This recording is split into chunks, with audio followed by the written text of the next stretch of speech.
ایک بزرگ گزرے شاہ بقی الدین مخلد، فرماتے میری 19 سال عمر تھی، میں نیشا پور میں پڑھا کرتا تھا، میرے اندر علم کا بڑا ذوق تھا۔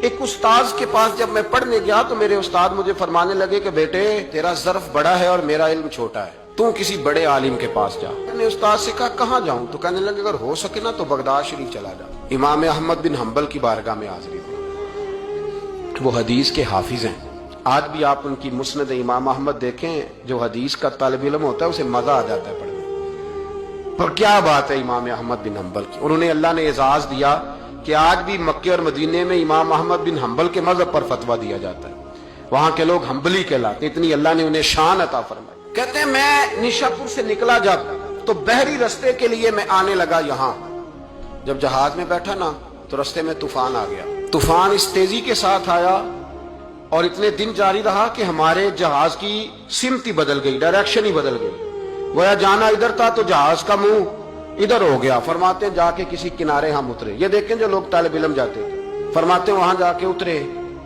وہاں پتہ چلا کہ جس جزیرے پہ ہم اترے ہیں یہاں سے اگر پیدل جائیں گے تو 1.25 مہینے میں بغداد پہنچیں گے، اور فرماتے ہیں کہ پیسے بھی کوئی نہیں، ختم ہو گئے۔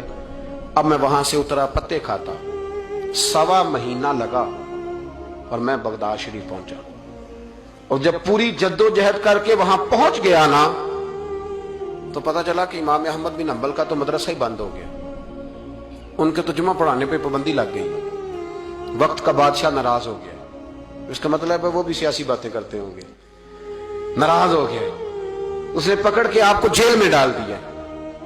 تو امام صاحب تو پڑھاتے ہی نہیں، فرماتے میں اب تلاش کرنے لگا کہ مجھے پتہ چلے امام صاحب کہاں قید ہیں۔ بتایا گیا کہ ان کو ان کے گھر کو جیل، سب جیل قرار دے کے نظر بند کر دیا، اور گھر کے چاروں کونے میں پولیس کھڑی ہے۔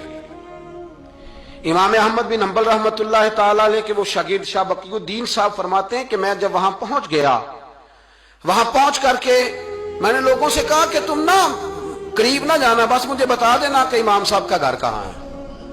تو کہتے ہیں ایک شخص نے مجھے کہا کہ میں انگلی کا اشارہ نہیں کروں گا، آنکھ کا اشارہ کروں گا، کیونکہ حالات بڑے خراب ہیں۔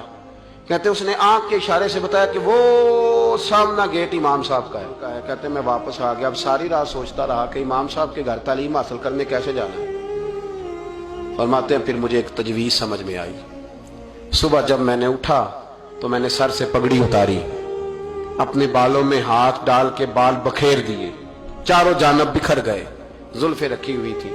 فرماتے ہیں پھر میں نے اپنی قمیض کو تھوڑا سا ایک جگہ سے پھاڑا، تھوڑا سا دوسری جگہ سے پھاڑا، ٹخنوں کے قریب کر کے کہتے ہیں میں نے جا کے تھوڑی سی تہمت کو بھی پھاڑا، ہاتھ کے اندر میں نے کاسا پکڑا جیسے فقیر مانگنے والے پکڑتے۔ اب تو فقیر کہتا نا اللہ بھلا کرے، اللہ بھلا کرے، تو اس زمانے میں کہتے تھے اجرکم علی اللہ، اجرکم علی اللہ، تمہیں اللہ اجر دے، تمہیں اللہ۔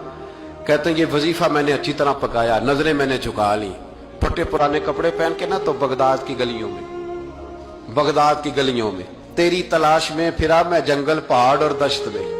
کہتے ہیں بغداد کی گلیوں میں کبھی ادھر کبھی ادھر، میں نہ وہ لیے نہ کاسا، میں گھوم رہا ہوں پھر رہا ہوں، تینوں لب دیا آپ گواچے۔ کہتے ہیں میں ڈھونڈتا پھر رہا ہوں مجنو بن کے وچ بازاراں، کدی ککھاں وانگ رلائے، کدی کہایا کنبا سارا، سر نیزے اتے چڑھائے، آزم یار مناؤن دی خاطر اساں کی پیس وٹائے۔ فرماتے ہیں کہ وہ کاسا لیے تو میں نکلا، سپاہی کھڑے تھے، ان سے بھی میں نے کہا اجرکم علی اللہ۔ کہتے ہیں ایک دینار انہوں نے بھی میرے کاسے میں ڈالا۔ پھر امام احمد بن حنبل کا دروازہ آیا تو میں نے دروازے پہ کھڑے ہو کہا اجرکم علی اللہ، اجرکم علی اللہ، اجرکم علی اللہ۔ کہتے میرا جوش ہی بدل گیا۔ امام صاحب نے جھٹ سے دروازہ کھولا، خوبصورت امامہ اور خوبصورت چہرہ، کہتے ہیں ان کا چہرہ دیکھا تو میرے آنسو ہی بہہ گئے، اور امام صاحب نے جب ایک دینار میرے پیالے میں ڈالا تو میں رو پڑا۔ میں نے کہا بغداد کے بادشاہ، او میرے محبوب کے علم کے وارث، میں بھیک مانگنے نہیں آیا، میں تو رسول اللہ کی حدیث سننے آیا ہوں، مجھے نہ آپ نے خیرات نہیں دینی، بس مجھے ایک حدیث میرے نبی پاک روز پڑھا دیا کریں، ایک حدیث، ایک حدیث۔ یہاں تو ہر جمعہ پڑھائی جاتی ہے نا، وقت نہیں ہوتا، لوگ دیر سے آتے، کہا ایک حدیث آپ نے پڑھانی ہے۔ شاہ بقی الدین صاحب کہتے ہیں امام صاحب نے میرا چہرہ دیکھا تو خوشی سے کھل اٹھے، فرمانے لگے تو کیسے آئے گا؟ کہا حضور بھکاری بن کے۔ میں خیرات مانگنے آؤں گا، یہ بھی تو خیرات ہی ہے نا، مصطفیٰ کریم کے نام کی خیرات مانگنا۔ حضور آپ نے ایک حدیث پڑھانی ہے، سنیں۔ شاہ بقی الدین کہتے ہیں میں پورا سال بھکاری بن کے جاتا رہا، یہ جذبہ، یہ شوق، پورا سال بھیک مانگنے کی غرض۔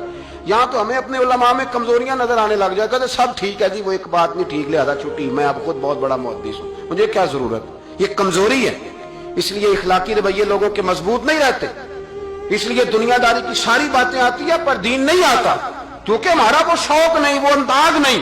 ہم کون بھکاری بننے کو تیار ہے؟ جب لوگ کاسا پکڑتے تھے تو پھر رسول اللہ کے دین کی خیرات بھی اس میں آیا کرتی تھی۔ اب کوئی کاسا ہی نہیں پکڑتا تو خیرات کیسے آتی؟ یہ تو لوگ بحث کرنے آتے، گفتگو کرنے آتے، لینے کون آتا؟ حضرت شاہ بقی الدین کہتے ہیں میں پورا سال جاتا رہا۔ امام احمد بن حنبل مجھے فرماتے یار میں بھی سوچتا تھا کہ کہیں میرے علم کو زانگی نہ لگ جائے، دیکھو اللہ نے فضل کیا ہے، مجھے ایک طالب علم عطا فرما دیا ہے۔ فرماتے ہیں پورا سال میں جب ان کے دروازے پہ جاتا تو ایک دھیلا بھی ڈال دیتے اور مصطفیٰ کی ایک حدیث بھی سنا دیتے، اور فرماتے ہیں دنیا ساری پڑھتی ہے پر ہمارے پڑھنے کا استاد انداز یہ تھا کہ استاد پہلے امامہ باندھتے، جبہ پہنتے، اور اس قید میں نظر بندی کے عالم میں جب وہ نبی پاک کی حدیثیں سناتے تو ان کی آنکھیں آنسوؤں سے بھر جاتی، وہ روتے ہوئے تڑپتے ہوئے حدیث سناتے، اور میں بھی اسی درد سے وہ بات وصول کرتا۔ فرماتے ہیں سال گزر گیا، حکمران مر گیا، فوت ہو گیا، نیا بادشاہ آیا، اس نے خود امام احمد بن حنبل کو بڑا مدرسہ بنا کے دیا، اس نے بڑی جامع مسجد میں امام صاحب کے خطبہ جمعہ کا بندوبست کیا۔ فرماتے ہیں ہزاروں طالب علم کئی ملکوں سے امام صاحب کے دروازے پر آ کے بیٹھنے لگے۔